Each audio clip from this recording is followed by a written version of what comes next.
Welcome and good morning, everyone, to another episode of Open Book Broadcast, where we talk about anything and everything writing and publishing, and we are an open book about it. I'm your host, Allie, with The Right Place, Right Time. I'm an award-winning author and international book coach and ghostwriter, and I am joined today by three fabulous guests, though one is not yet on screen. She's doing the mom thing, dropping off her kids, so she's going to be joining us a little later. So I really want to welcome to Open Book Broadcast today John Jaramillo and Mary Catherine Jones, as well as Melanie Hirschord, who will be joining us in a few moments. And I'm going to formally introduce them in a moment, but I do want to just let them say hello, everyone. Go ahead, everybody that's listening and watching. Are we doing introductions at this point? Kind of speaking of my... I will introduce you because I love that pitch. And I'm excited to have John and Mary Catherine and Melanie here today for our theme, Bravely Sharing Your Story. They're each coming to this conversation today from different avenues of helping authors promote their message. And so we're going to learn more about the ways that they work during our conversation today. So first, allow me to introduce Mary Catherine Jones, an expert in all things audiobooks and the owner and executive producer of Voice Over Vermont, a full-service audiobook recording studio in Shelburne, Vermont. Whether she's working with an author to record their memoir with their voice or casting a remote recording session for a national publisher, she brings her curiosity to every project that comes into her padded room, also known as her recording studio. Welcome, Mary, to the conversation. Great to be here. And John Jaramillo is the founder and leadership performance coach at Coach It Out, LLC. He helps clients from students to seasoned executives throughout their career journey and organizational hierarchy break through their next level of leadership, self-awareness, performance, and effectiveness. In addition to coaching, he enjoys writing, both blogging and co-authoring various books, presenting and speaking on leadership. His signature talks include Design Your Leadership, 9 Ways to Sharpen Your Leadership Brand in the Everyday, and Platinum Networking, Designing a Unique Experience for Others in a World of Disconnection. Oh, I love that. John also hosts the podcast, The Book Leads, Impactful Books for Life and Leadership. Great podcast, everybody, so you should go and check that out. And then I'm going to introduce Melanie because she's going to be jumping in fast and furious to this conversation later, and we won't want to pause then because she's going to want to jump in here and really talk about what she does in this world. So Melanie Hirschord wants to help you step into your spotlight as an authority, a publisher and book marketing expert for business owners, consultants, professionals, and speakers worldwide. She's on a mission to empower authors to share their message with the world.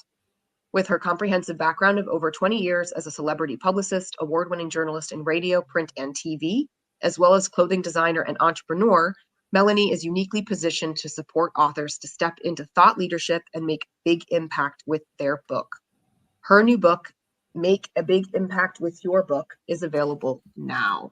Okay, so welcome to the conversation, one and all. And now I'm gonna give the floor over to the two of you to talk for a couple of minutes about kind of your secret sauce or how you kind of operate in the publishing space. For Mary Catherine or John, talk to us a little bit about like your angle here with the podcast, helping authors and readers, really. So John, why don't we start with you from that podcast angle and tell us a little bit more about the Book Leads. So yeah, I'm a leadership performance coach. And again, the podcast is one of these things that came out of the pandemic. I was sharing books that I was reading online on LinkedIn. People were sharing books that they had read that I should read, and that whole thing of just book exchanges. And I decided to start the podcast just to get to those books that really you can use for leadership and life. I mean, those worlds intersect.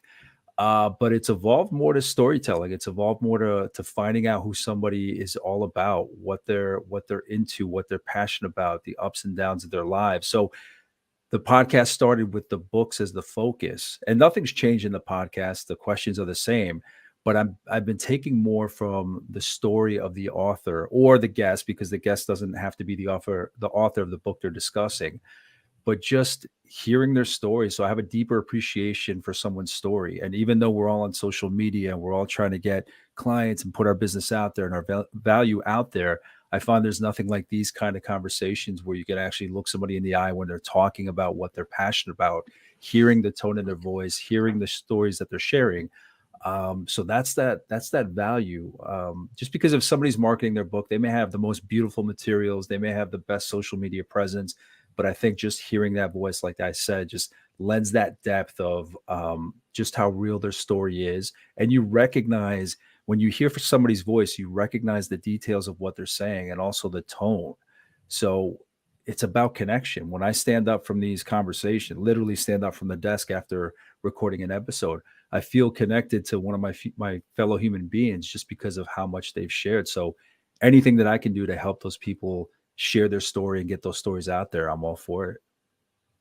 I love it. I love that it's kind of a dual purpose. It's both connection but also promotion, right? Like you get Absolutely. to share your story, but at the same time, like you're connecting with another human on the one-to-one, like you as the host and them as the guest. But then you have no idea how you might be connecting to all the people who are listening to the episode later, right? Which is exactly how books Yeah, work. You don't know how many people you're actually really reaching with your book because absolutely. you're over here and they're out there and you don't know where your books are.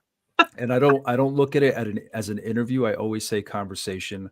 I Yeah. always say we're designing an experience. I don't want to just ask questions, listen to the answer, ask a question, listen to the answer. We'll go down rabbit holes. So I have my standard questions so they know what I want to cover.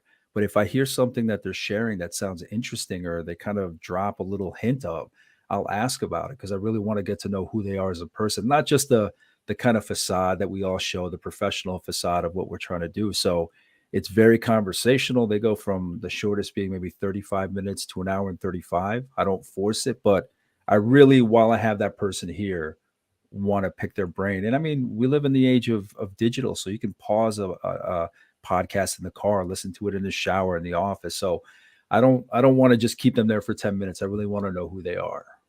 Yeah, I love that. So I put John's LinkedIn profile kind of URL in the banner here, but I also dropped it into the comments. So go connect with John there. You'll also find the information about the Book Leads podcast through his LinkedIn profile. Mary Catherine, so John already talked about voice. Would you like to kind of run with that and tell Well, us a little bit about the audiobook space? that's exactly what I do every single day is I'm working with mostly the authors themselves to bring them often into my studio in person and to help them tell their story using their voice because whenever possible, particularly when you're talking about authority marketing or memoir, that kind of thing, the author's voice is the most important one to share. And so when I can help them do that by creating their audiobook with them, that's what I love doing. I talk about conversations. I get to literally hear people's life stories. And so what I do as part of my job as an engineer and as a producer and sometimes as a director is I help make sure that the authors are connecting with what they've wrote back in that same authentic way when they wrote it, and I make sure that they sound like themselves on their best day.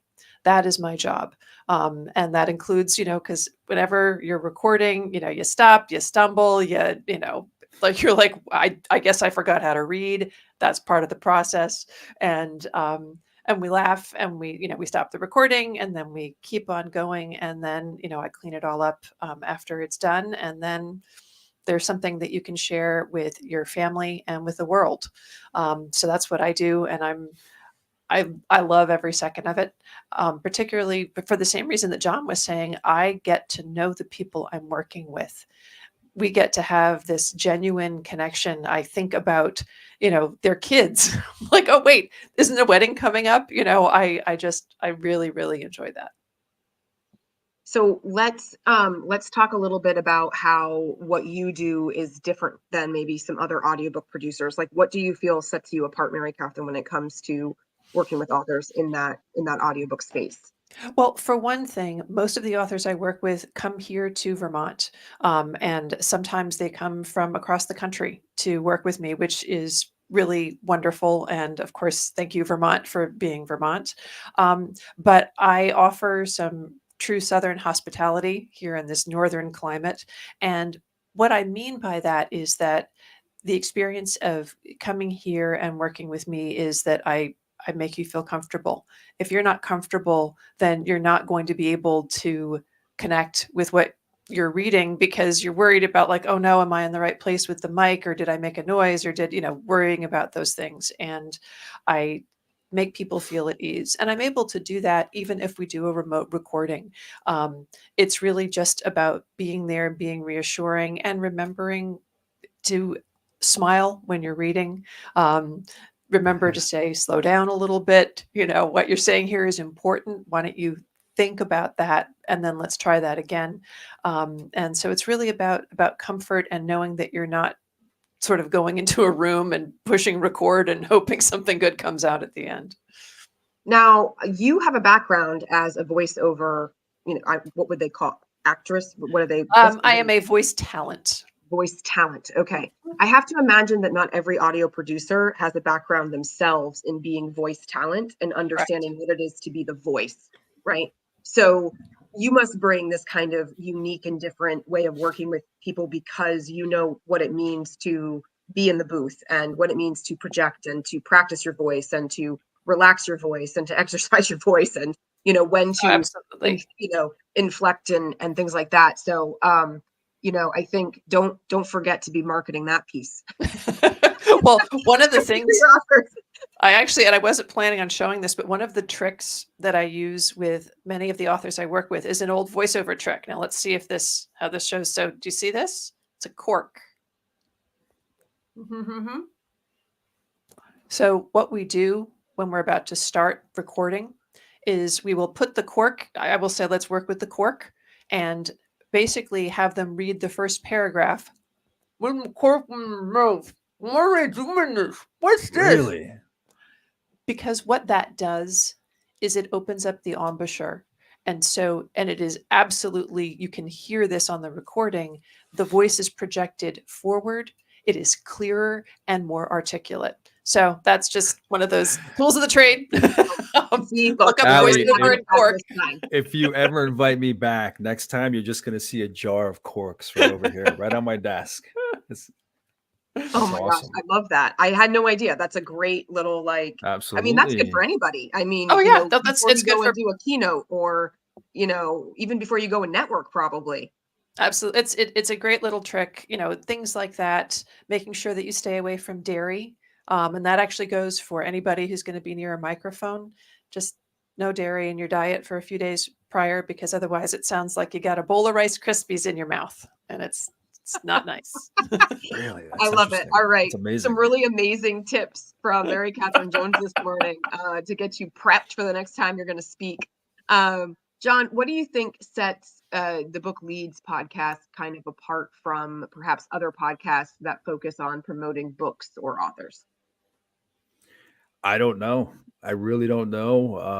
I definitely my curiosity. What I mean, I don't know. It's just that I don't think that I've heard of a series that's quite like it, where I really follow the path. And you've been a guest on the podcast, Allie, so where I really want to follow the path of my guest from when they were young, like their education, their worldly education, whatever it may be, to get to who they are now. The lessons, the ups and downs. There's been trauma discussed. There's been some emotion discussed. So I couldn't tell you what sets it apart. I could just tell you who I am, and it's just my curiosity. I think hopefully anybody that's been on the series can attest to just how welcoming I am, that it's not just getting them for the podcast to get numbers, to build my own catalog. I do want to build my catalog, but it really is genuine curiosity. And I hope that people do hear that when they listen to the series. I think that's what sets me apart, is just how much I want to ask questions and learn about people. And I think it's important because the other thing I've noticed or realized as I've done this is that now this is leaving, and Mary Catherine talked about it, where you're leaving a legacy. Now there's this catalog, there's this library. So I picture my kids listening to it. So there's more on the line. I want them to hear how, their old man was curious about the person next to him or across the country or around the world, that there's value in really asking questions and really genuinely, authentically trying to learn who that person is. So again, it's not I'm not saying there are other series like this out there that are strictly interviews, but it's not an interview. It's a conversation. It's a back and forth. It's comparing notes. And we're talking highs, lows, successes, failures, traumas, happiness. It's all in there. It's like just the human story. And that's what I want to get to. So I think it's that curiosity that sets me apart. Well, I can definitely attest as a guest on the podcast that you come across very much as being genuinely curious about the person that you're speaking with. And there is nothing about our conversation felt like you were asking me the same series of questions that you might ask, somebody else who came before or after. You might have started the conversation in a similar way, like exactly, tell me, how it all began. But then, it felt like we off shot from there. And it was a very natural flowing conversation. I remember leaving that conversation, John, and being like, I'm invigorated again. I love what I do. Listen, if somebody leaves thinking that way, that's amazing. Because to me, again, this isn't just about a product I want to put together and put out there. This is about really that pay it forward. Like, let's look at each other. Let's see each other. So if somebody can't stand up, and I've stood up from my desk and felt, shit, there's great human beings out there doing great work. I've told people, like, it's comforting knowing that there's a person like you out there doing this work. So if that's a sensation you really got standing up from the conversation, that's what I shoot for. Yeah. 100% it was that. And it came at the right time. I always feel like people come into our lives at the right time, and there's a reason for it. And however long they're in that life, they all have like a purpose. And I feel like, for me and my business at that point, I was starting to feel a little bit like maybe I had picked the wrong path, or I was misaligned somehow. And then I went onto your podcast and I was like, oh shit, no, I'm on the right path. Like, I don't know, I've got some of this other mental garbage or something that's happening. And having that conversation with you reminded me of, why I'm doing what I'm doing. And I left. There's so much that I've admitted to people in those conversations, things that I haven't admitted to anybody in private conversations. Just because you get lost in that communication, that connection, you start admitting things about yourself. So it's powerful just to get it all out of yourself so that when you stand up, it can be refreshing. Yeah. Oh my gosh. And that's a perfect segue into our theme for today, really, right? Which is bravely sharing your story. And it's by no accident that John and Mary Catherine and Melanie were invited to this particular episode, right? Because I truly believe, as a memoir coach, especially, that the power is not necessarily in the words or in the writing. It's actually in the act of putting the story out there. It's in the act of saying it out loud in a way, right, that it serves others. And now it's no longer yours, it's ours, right? No longer mine, but ours. And so each of you have kind of a different piece of this puzzle in terms of how you help people do that sharing piece. We've obviously talked a little bit already about where you step in, but let's talk about like the writing and publishing journey. When do you see authors coming to you? Are they coming to you before the book is done? Are they coming to you after the book is done?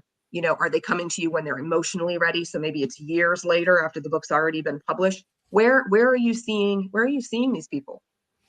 Well, I can jump in and say I see them kind of at all different points. When I first started out, it was mostly people who had already published their book, and now they're like, "Oh, I actually, I hear audiobooks are a thing. I want to, learn more about that." And so, working with people who had already published, as that has progressed, and as we've seen audiobook sales really keep growing double digits every year for the last 10 years. Not that I'm keeping track, but now more publishing is happening with the idea of the audiobook coming out at the same time. I guess that's what most people are aiming for. And so because of that, I'm also getting involved with people even before the book has been finalized. Now, I do say that we don't record until I have that final manuscript, because otherwise it's just a disaster. But I definitely talk with people all across that. And part of that is because for both memoir and for books on authority and thought leadership, sometimes there are photographs or there are charts or different images, and so to be able to think in advance of publication, how are you going to handle that material that's not going to translate well to the audiobook? And so maybe what it is making sure that on your author website, you've got a tab that has those supplemental materials, or you include it as a PDF as one of the files in the audiobook, or just what kind of words will you say so that when you have this, Venn diagram, you can in advance think about, imagine a pie, and 1/3 of this pie is your marketing genius or whatever it is, but translating it into audio so that it's not a surprise when we turn the page and go, oh, what are we going to do now? Right.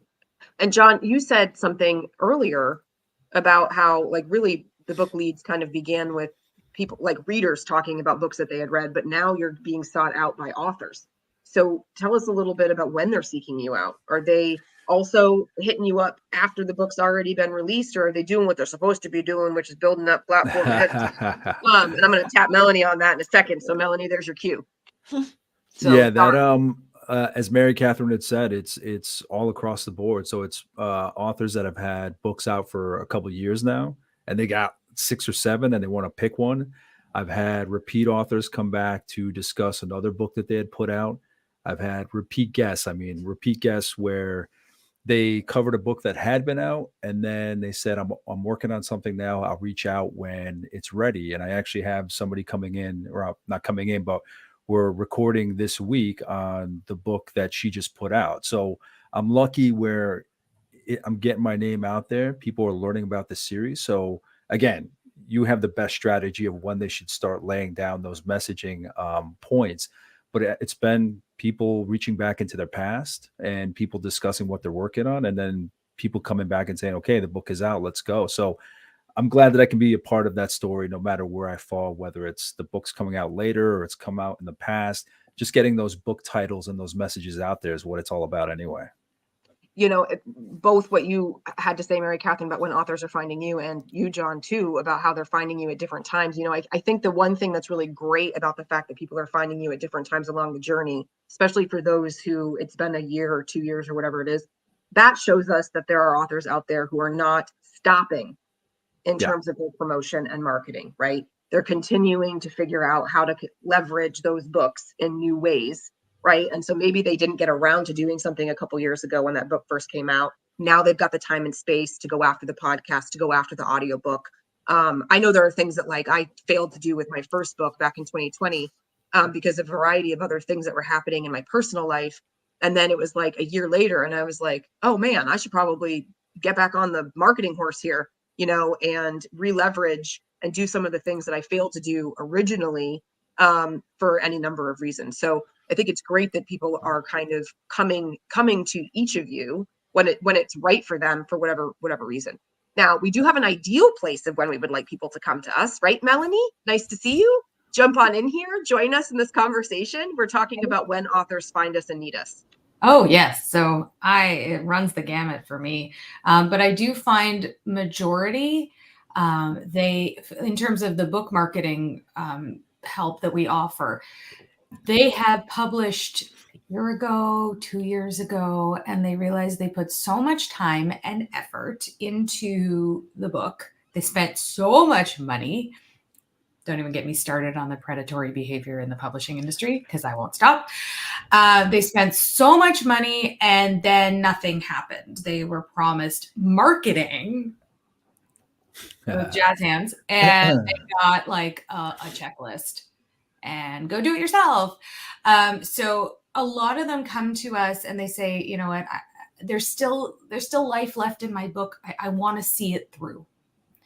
And, I realize I'm coming into the conversation halfway. You guys should be proud of me though, because I managed to drop 2 kids off at 2 different schools in 20 minutes. I don't know how I did that today. I've never. We're definitely going to hear sirens in the next couple of minutes. But it's a good thing I have a fast car. Next to each other. So, but it's that your story is so important and that it deserves to be told. And without a marketing strategy, no one's going to know about it. And I find that, I'm getting into the publishing space now because I'm trying to to change the narrative a little bit and to say, a book is amazing, but if you don't have a marketing plan with it from the get-go, it's just going to be a really expensive group of papers put together in a really nice binding. It could look great. It's going to look great. It's like the portfolio that my son got for his very expensive preschool. And like, that was what we paid for, was the binder with all of the hand-drawn whatever. And I'm not really sure what else we got. And I was like, what is this? But we won't go down that rabbit hole. What I think, so Melanie hit on something that I often preach a lot to authors that I work with, and that's having a strong foundation, because then you have a strong finish. And for me, a part of that strong foundation is having an understanding of what they're intending to do with the book for the long run, before they begin working on the book. And it doesn't mean that you have to bite off everything all at once, but you've got to have some sort of plan in place to know what you're going to do on the other side. Otherwise, all of your time, energy, and money investment will have been for nothing if you don't have a greater plan on how you're going to distribute, market, promote. And so I often tell them, like, you need to think of your book like a business. And creating that upfront strategy, your outline is like your business plan, right? And I think what all of us would probably agree on, based on everybody's kind of answer to this last question, is have like the 1, 3, and 5 year plan. What are you going to do in the first year to market? What do you want to try to accomplish by year 3? What do you want to try to do by year 5, right? We all do that for our businesses. We have stages and phases that we're hoping to reach, and milestones. And it's no different. But I think for authors, especially first-time authors, you know, they see the whole picture, and then it's just overwhelm and it's panic. I don't know what to do first. And there's so many shiny objects, right? I could use this app. I could go do that campaign. I could, you know, they don't know where to invest or where to put their time and energy, because there's so many things to choose from. And so that's where, like, having people, right, that have them and their story kind of in mind, they're genuine and full of integrity, are helpful, right, to kind of lead them down this path. So with that said, what are the common challenges that you're finding in working with people when it comes to sharing their story? I mean, maybe it's in the promotion and marketing, but, you know, do you find that authors are coming and they want you to shy away from certain topics, that they get teary-eyed perhaps when they're trying to share something vulnerable? Do they get nervous before the mic goes on? You know, where are we seeing our authors needing a little extra courage and confidence when it comes to sharing their story? That's for anybody. Anybody wants to jump? I'll jump in, because for me, it's when it comes to sharing about themselves on social media, especially a photo of themselves, a picture of themselves. I had a client who, she said, I don't want to be a narcissist, so I don't want to post pictures of myself. And I said to her, you are beautiful. Your story is so important. She's a life coach who has a personal story and a whole framework that she takes people through. And I said, if they don't see you and they don't make eye contact with your eyes, even if it's a still photo, it's not going to resonate. You can post all the stock photos you want in the world, and yes, you'll have a full social media feed, but nobody's going to be interacting with it. And so we worked really hard to overcome that. And now there are photos of her everywhere. She goes live on Instagram all the time, and she's killing it. She's killing it because she got through that sort of that barrier of, I can't show my face because that's going to be, icky. Yeah, there's a lot of like mindset stuff when it comes to that whole sales and promotion piece. Like, I'm already kind of egotistical because I wrote a book about myself, right? I hear that from memoirists, right? Like, who's going to care? They're just going to think that it's a me show. And I'm like, no, that's not the point. We're going to write that so it's not a me show. But they already struggle with that piece, and then to have to promote it, it's like, it's definitely like standing on your soapbox going, look at me. And that's not really what you're doing, but like, that fear of that's what it looks like, I think really trips people up. But John, I want to jump in. So what I would say is that there's a reason that there's a box of tissues in the booth, because when you've written a lot of the memoir in particular that I record, part of the story is they've overcome some pretty crappy stuff in their life. And so just the part where they are saying that story is both difficult and also empowering. I can't tell you how many authors have said just saying that out loud was so different than writing it because that's making it real. And that's what I would argue is the value of sharing the story, because it's not about me. It's more that by sharing that, the people who are listening are hearing that they are not alone. Because what has happened to, for so many people, everybody's story is unique and fantastic and non-replicable, but those elements of trauma, of hurt, of betrayal, that sadly is often part of the human experience. And so to hear somebody else say, this is how that happened in my life, so that somebody can connect to it through, decades later, and say, that's what's happening in my life, and feel like they're not alone, and also take lessons and inspiration from how that person got from their point of trauma to where they dealt with it, and look at where they are now, right? So that's what I think is important, and why sharing one story is a service. It's not about the spotlight. I should figure out a way to workshop that service, not spotlight, but something like that. I like that, Mary Catherine. Definitely workshop that. I want to hear how that goes.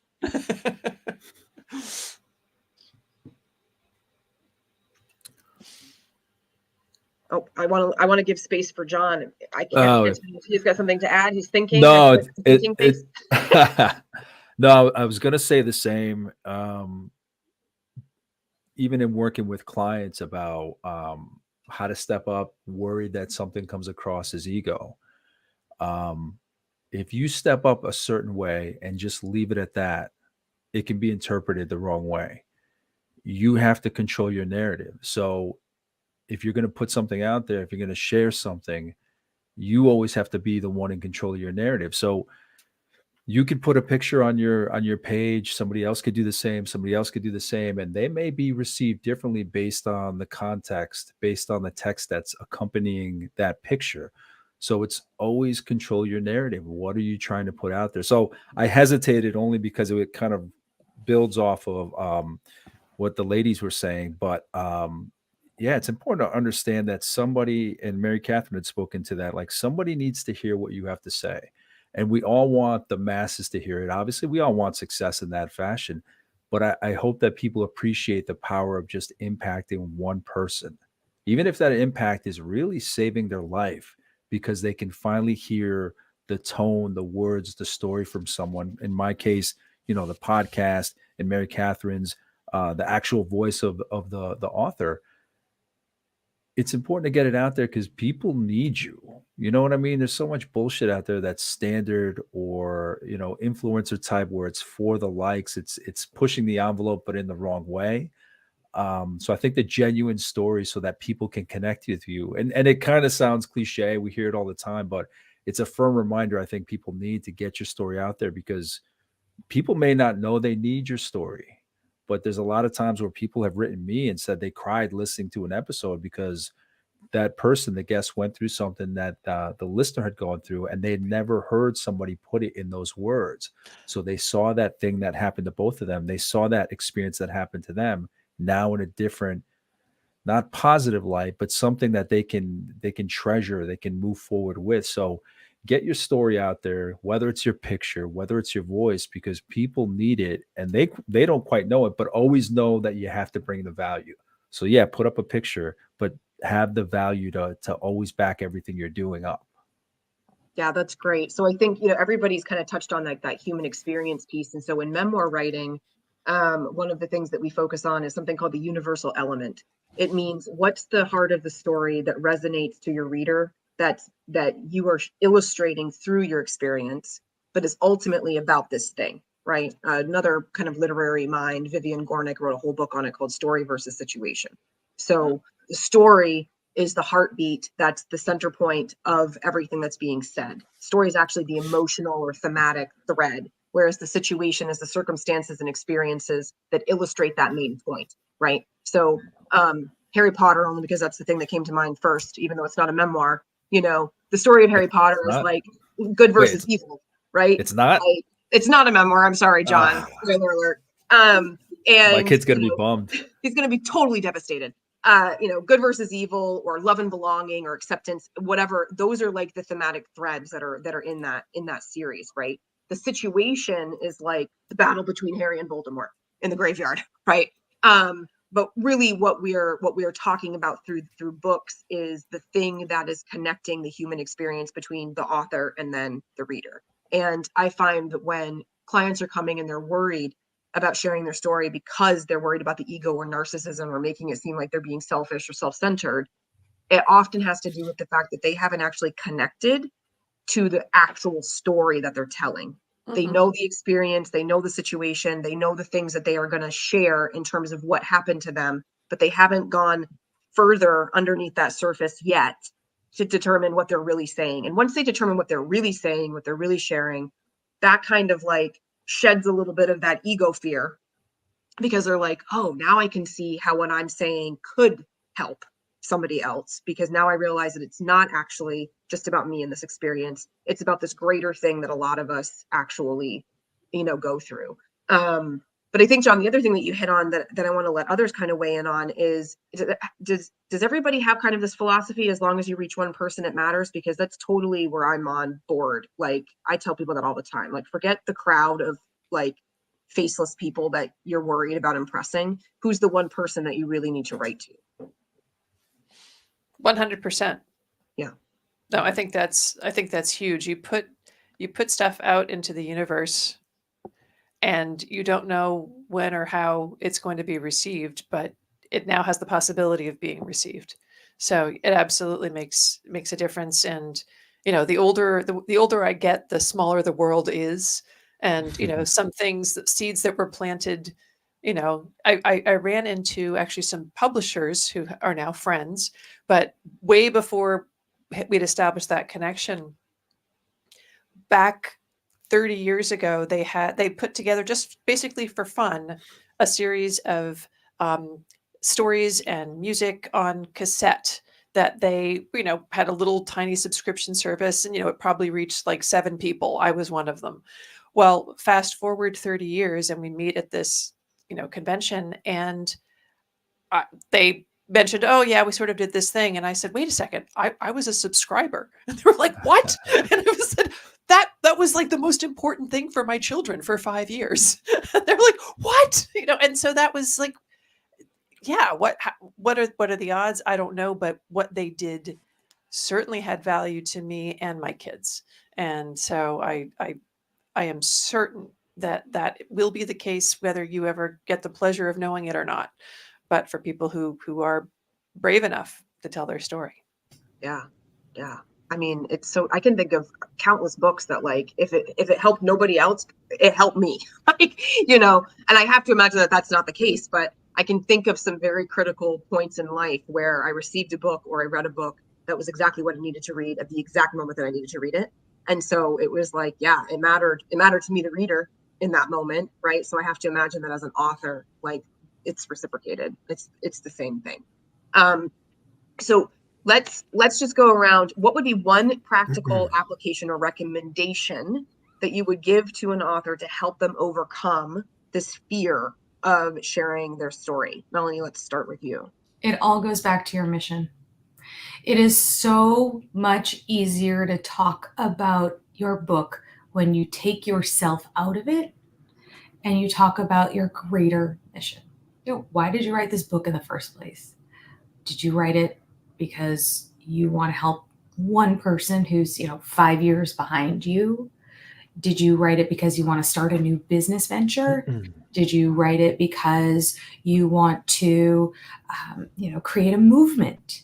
Whatever that is such an important purpose. And so when you remember your purpose and you take yourself and your ego and your insecurities out of it, you can sort of overcome and talk about it more.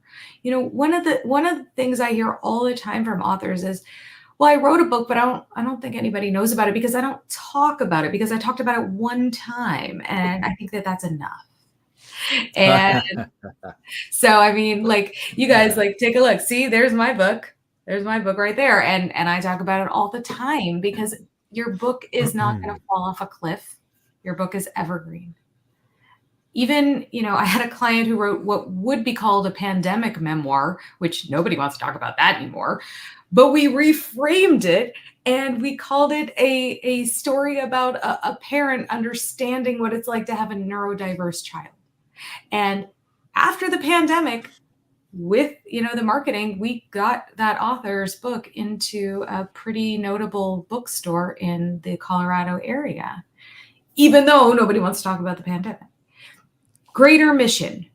That is what will help you continue to make your book relevant and continue to grow your audience as a whole.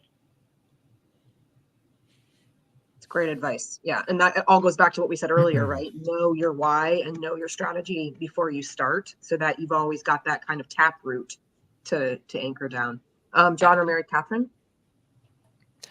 What I'll say is when you are thinking about creating an audiobook, since that's my bailiwick, think about how it might have changed your life if you had heard your book at a certain time in your life, and realize, again, it's not just about you. It is about the people that you want to reach, whether it is your children someday or whether it's a generation in 2 or 3 decades. Get it out there. Love it. Yeah. Think about you needing your book earlier. Brilliant. All right. You've got like 15 blog posts out of today's content, Mary Catherine, to go and write and put out there. John.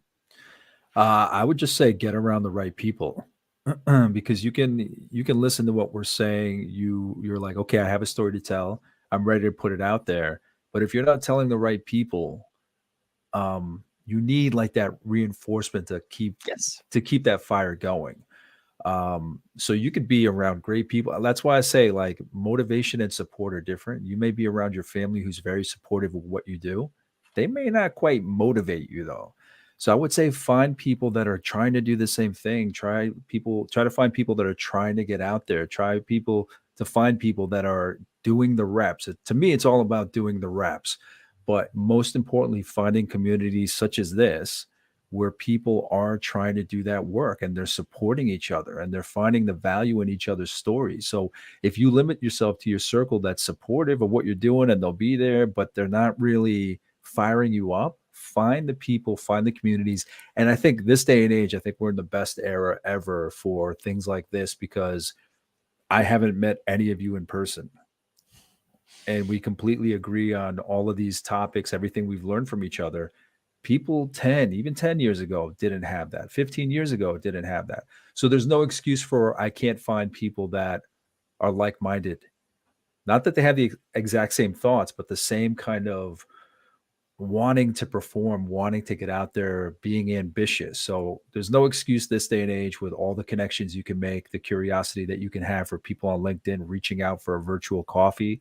I've done that. People have asked me for that. So find the right people, find the right environments that are going to keep that fire going. Because Allie, you referred to it before where when we spoke on my podcast, you were kind of at this point where you were kind of feeling off. Am I doing the right thing? And then you said from that conversation, it kind of pumped you up a little. That's all it takes is one great conversation, one email, somebody inquiring about your work, and it kind of keeps you going for the next one. I think we all go through that, and I don't think it's quite imposter syndrome. I think we need something to keep firing us up, and I know for me, this conversation today did just that. So always look for those conversations on those people. That's a great reminder, and I think that there's, with all things, there's intentionality. And it's no different with writing a book, or running a business or anything like that. We have the tools at our disposal. What do you do with them? What choices are you making? You can say, I can't find anyone, but the truth is there's plenty of places to find the people. Have you set the intention and have you made a commitment to go and do so? Have you used the things at your disposal to go and do so? I mean, the digital age has made a lot of things simpler and easier, also scarier at times. Absolutely. Overwhelming, right? But we do have a number of avenues available to us to connect and to still find, what I'll just say good people, for lack of a better term, that we need in our inner circle to help us get to that next level, whatever that next level is, whether it's entrepreneurship or writing a book or learning to cook or, stop smoking, whatever the thing is in your season of life. So intentionality is a really important piece, I think, of all of this, intentionality and commitment, but certainly having the support system in place. We are all coming to this from a very different position, and an author could literally have touched each one of us at a different part in their journey, which goes to show how many people can be involved in writing and publishing a book. Right. Recently, I found myself saying that it takes a village to raise a book, because that's, it's 100% true. Even if you were to draft the thing in isolation, you're eventually going to need editors, and you're eventually going to need a publisher and a cover designer. Right. And all of a sudden now there's all these people involved. And of course, you're going to need readers on the other side. So, don't do the whole journey alone. Like you can start working with people from the get-go. But isn't that part of it? Like, I mean, if you can find that one first person that can be your helpmate, right? That says, I can help you with this piece of it. And if you have that kind of synchronicity with that person, ask them, do they know somebody else? Because, instead of feeling like I have to find the 15 people that I need to work with, you need to find the one. And then that one might be able to introduce you to the next. And they've done all of that vetting for you, because, they're like, here's somebody that I know and trust. So definitely, use that network, even if you're just building on that first connection. If it's a trusted and good connection, that advice is going to be worth gold. Yeah, that's great. That's a great point. Like find one good person and then let that person help you open the doors to the next. So we're at the top of the hour. But I want to give everybody a chance to kind of say where people should connect with you and have you promote something that you're really psyched about that's happening in your world before we close out. So John, where should people connect with you? What do you want to let people know about? You had put it in the chat before and up on screen. Yeah, just on the LinkedIn, I have my podcast I post on there, my newsletter I post on there. I post regularly, not as much as I used to, but right there, you can find everything. The new season of the podcast is coming in March. If there's anything that I've said that anybody wants to follow up with out there, just reach out. I mean, through LinkedIn is where I do most of my connecting. So I appreciate that. Awesome. Thanks for being here, John. Absolutely.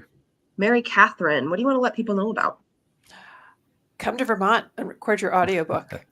There you go. That's you can connect with me, though, on my website, which I think you've got a link there, on LinkedIn, Mary Catherine Jones, and Voice Over Vermont on Instagram. You can see who's in the booth. And I would love to have a conversation with you. And you can have links to set up like a 15-minute talk on my website. You can do that. And another thing is, if any of the listeners are going to be attending the independent book publishing convention out in Denver in April, I'm going to be one of the sponsors. So come find me at the booth and say hi. Awesome. That sounds like a good time. I want to go. Melanie, where should people connect with you, and what do you want to share with them? Well, I have a free gift for you. It is the Ultimate Book Marketing Checklist, and it is below at vipbookmarketing.com/checklist. And it's not just a checklist. It also helps you, craft your lead magnet, your free resource based on your book. And that's a really great way to start growing your email list. So you can connect with me through there, and you can also find me on all the socials and at my website, vipbookmarketing.com. Oh my gosh, beautiful. So I want to just let everybody know that the next open book broadcast is March 12th, and it's a beautiful connector to this conversation that we began. Today was about bravely sharing your story. Next month, it's about saying the difficult things. Basically having the hard conversations in the world that we need to have, the things that often bring us shame, or the things that culture has said are kind of more stigmatized, things that we shouldn't be talking about, but that we desperately need to be talking about. And I'm really pumped about next month's episode, because 3 of my author clients are coming on to talk about their transformation from where they started in writing their books to where they are now having published or having their manuscript at the press. So going to be a really good time on March 12th. So tune in for that one or catch the replay. And of course, I have to make a shameless author plug in keeping with everything we were talking about. My next book is available for pre-order. It's gorgeous. Do not write a book until you read this one. 402 awesome pages of one-stop shop to help nonfiction independent authors take their book from blank page all the way to publication and do it the right way the first time. I have read this book, and legit, it's wonderful. It is really, really wonderful. So yeah, it's not just hype. It's the real deal. Not just hype. I love that. Actually, John, you read it too. And so I didn't pull these people on specifically so they could help me plug. Do not write a book until you read this one, but it is available for pre-order. So you can grab that today over at press49.com. Thank you, John, Mary, Catherine, and Melanie for being here today. Sorry we ran a few minutes over. Thank you for sharing what you do in this space, for holding space for authors, and being people full of integrity for these folks who are trying to tell their stories in the world. I really, really appreciate it. Thank you for having me. Thank you. All right, everyone. See you next time. Bye. Bye.